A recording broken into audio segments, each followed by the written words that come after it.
Okay, this is the mixing bowl. Mom is making tortillas. And what's in there, Mom? Okay, I put 4 cups of flour, 6 tablespoons of Crisco, 2 teaspoons of sea salt, 2 teaspoons of powdered milk, 2 teaspoons of baking powder, and I'm going to mix with my hands the Crisco and flour, and then I will add 1.5 cups of warm water. So the consistency resembles a coarse mixture when she's done. Are your hands nice and warm, Mom? Mm-hmm. So then after she adds the warm water to the mixture, then she lets it stand for 20 minutes and then shapes them into egg-shaped balls and covers it.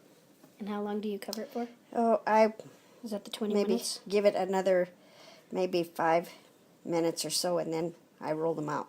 Okay. So we'll show you the coarse mixture, and then we'll show you rolling them out. And what kind of, just all-purpose flour? Yes, all-purpose flour, not self-rising, not cake flour, but all-purpose flour. Okay, good.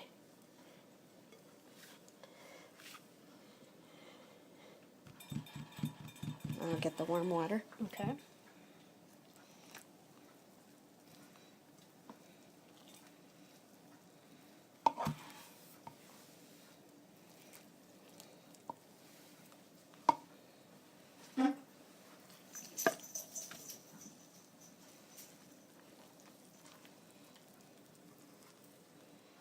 So you can get your hands in the action.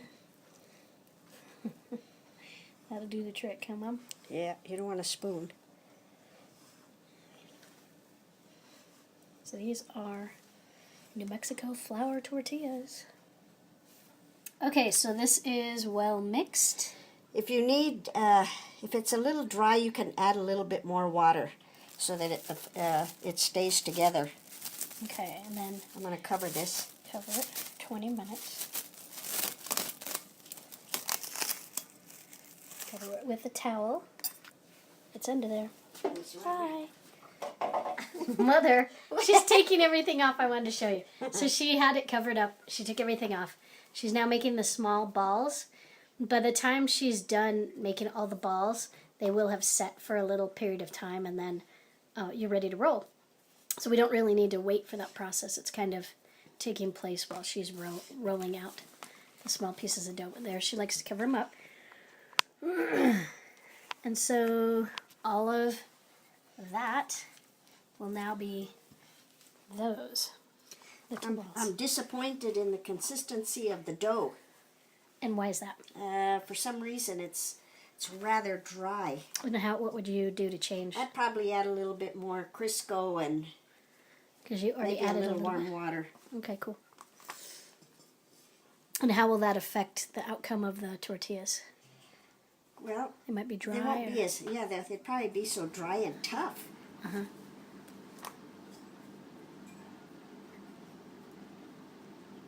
And we don't like dry and tough tortillas. And my tortillas are not round tortillas. They're United States map tortillas. But they're good. But they're sure good.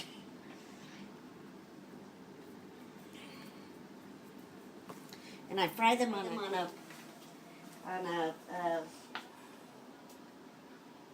have the little metal, what do you call them? I don't, flat iron or... Iron covers on the stove. Right.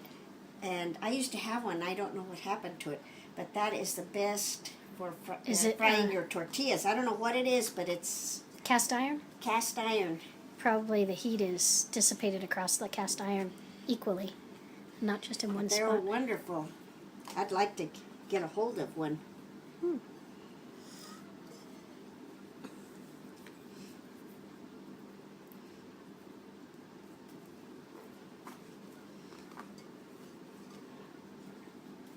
So my mom was telling me that rolling pin was made by my grandfather, her father. It's specifically for rolling tortillas. It's time to heat up that surface, and you just put it on high, Mom? Yeah. And then when you And start... then once I start, when it's gets hot, then I might turn it down a bit so it's through and through. All right.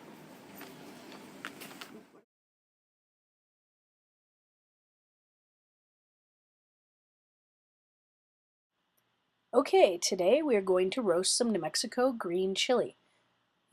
What you need is green chili, a bowl, a plastic to cover that, and a towel to cover that up with, and a little bit of water because you want to moisten them after they come off the grill.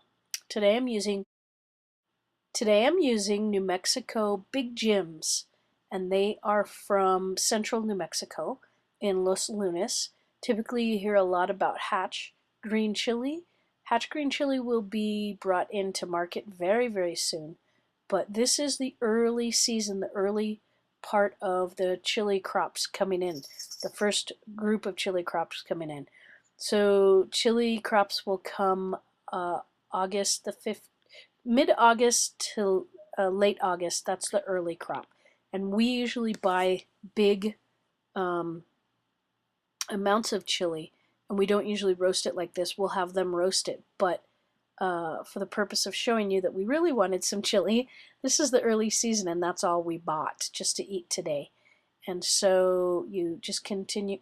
I actually covered this up sometime during the video. There I am putting a little bit of water on it and covering it up. What you hear is popping. You can smell beautiful green chili. Smells so good. When you see it pop, you'll see the skin actually pull away from the green chili, and then you'll know it's pretty easy to peel off then. So once you get it going after a while, I pretty much just leave the lid open and continue to turn them, and then put a little bit of water in it, cover it up again. Like I said, that will help to make it very easy to pull the skin away from the meat of the green chili. And boy, if you could smell this right now, roasting green chili is just a wonderful, wonderful thing. So New Mexico, Big Jims, and there they are. Some of the larger chilies take a little bit longer. You also really sort of want them on the flame, and just try to turn them until they're completely cooked.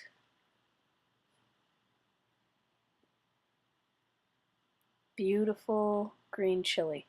This, what we bought today was mild green chili, but it ended up having a bit of a bite.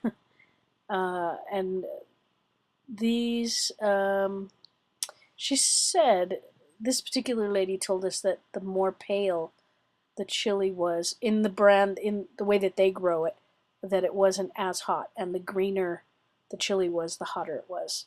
So in that case, but you have to ask whoever you're buying it from. As you can see, there's condensation on the plastic, so it did steam really well. I'm wearing gloves because the chili does tend to burn, and also even if you wash your hands after you've peeled green chili, if you rub your eyes will burn. So it's really important to wear gloves. So you just start peeling the skin off. It came off pretty easy because I was steaming the chili. And you can also take the top off of the chili. Sometimes, if you're going to make chili rellenos, you can leave it on. You can also run it underwater afterwards to make sure there's not any remnants of little bits of skin. But as you can see, the skin's coming off pretty whole here, so that's nice. But we do also remove seeds. There I am taking the top off, and some of the seeds do come with it.